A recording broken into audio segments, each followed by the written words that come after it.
Assalamualaikum warahmatullahi wabarakatuh. Perkenalkan, nama saya Abdul Hamid. Saya akan menerangkan prinsip-prinsip ekonomi Islam. Dalam hal ini adalah muamalat. Bab yang saya terangkan adalah jual beli, pelajaran kelas 11 semester genap. Muamalah menurut etimologi berasal dari kata muamalatun, bentuk masdar dari amala yu'amilu muamalatan, yang artinya saling bertindak, saling berbuat, saling mengamalkan. Perbedaan pengertian muamalah dalam arti sempit dan luas adalah masalah cakupannya.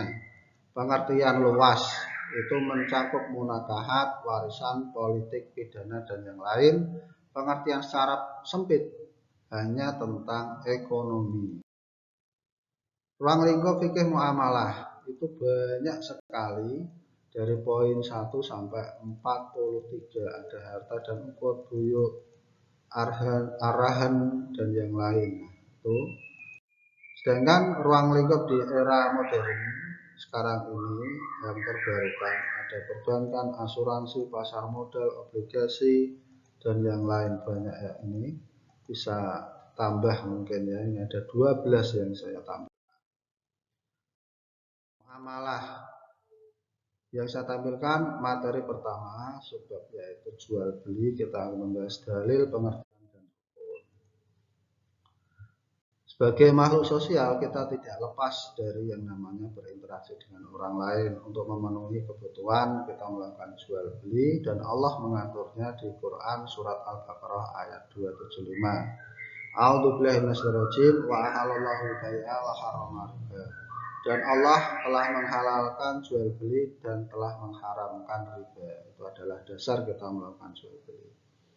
Sedangkan di Al-Hadis ada ayul kasbi atyabu qal amalu rajuli biyadihi wa kullu bai'in mabrurin. Pekerjaan apakah yang paling baik? Rasulullah bersabda, pekerjaan seseorang dengan tangannya dan setiap jual beli yang bersih. Jadi pekerjaan yang paling baik itu apabila melakukan jual beli tapi jujur, bersih, tidak melakukan kecurangan. Maksudnya itu. Nah, pengertian jual beli di sini dapat kita bagi secara bahasa, itu artinya tukar menukar. Secara istilah itu tukar barang dengan uang, melepaskan hak pemilikan, dan yang paling penting saling rela, tidak boleh melakukan suatu paksaan. Rukun jual beli, rukun itu sesuatu yang harus ada.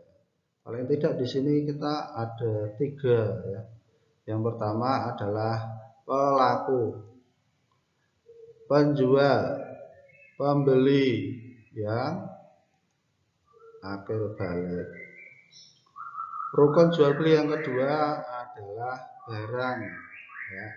Barang itu ada suci, barangnya suci, bermanfaat, dimiliki sepenuhnya, bisa diserahkan, dan terukur. Nah, kalau akad itu suatu perkataan ijab dan qabul yang saling merelakan. Perilaku atau sikap penjual pembeli, perilaku benar atau lurus, menepati amanah, jujur, dan khiyar. Jadi kalau kita melakukan transaksi jual beli hendaklah yang jujur, yang menepati amanah ya, karena jangan sampai merugikan orang lain. Dan ada khiyar ya. Khiyar itu apa? Ini macam-macam khiyar.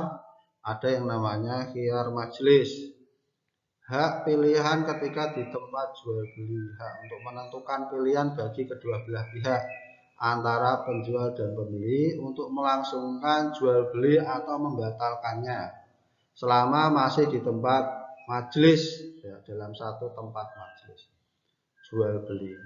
Apabila keduanya telah berpisah dari majelis akad tersebut, maka hilanglah hak khiyar ya, sehingga perubahan tidak dapat dilakukan lagi.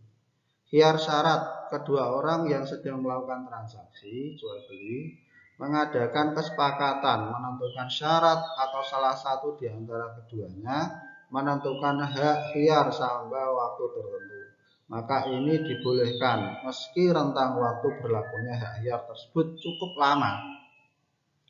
Khiyar aib, hak untuk membatalkan atau melangsungkan pembatalan kedua belah pihak yang berakad. Apabila terjadi suatu aib atau suatu cacat ya pada objek ya, itu ada hak untuk membatalkan. Instrumen jual beli dalam pasar. Ada salam, pesanan dengan uang lebih dahulu, yaitu transaksi jual beli di mana penjual memberikan barang pada pembeli pada masa yang akan datang dengan pembayaran penuh terlebih dahulu.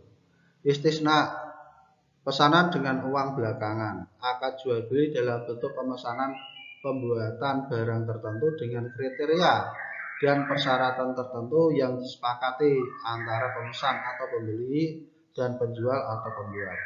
Rahen atau gadai, yaitu transaksi penggunaan akad gadai. Murabahah, menjual suatu barang dengan menegaskan pembelinya kepada pembeli membayar dengan harga yang lebih sebagai laba. Dan ijarah atau kontrak sewa yang kita kenal.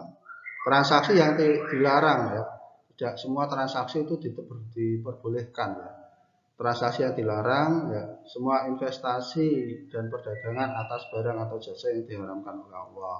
Ada unsur riba, penipuan, kecurangan, judi, transaksi yang mengandung ketidakpastian. Ada penimbunan barang, monopoli, rekayasa, ya, ada suap, ta'aluk, pembelian dan yang penting kita saling kesepakatan. Wassalamualaikum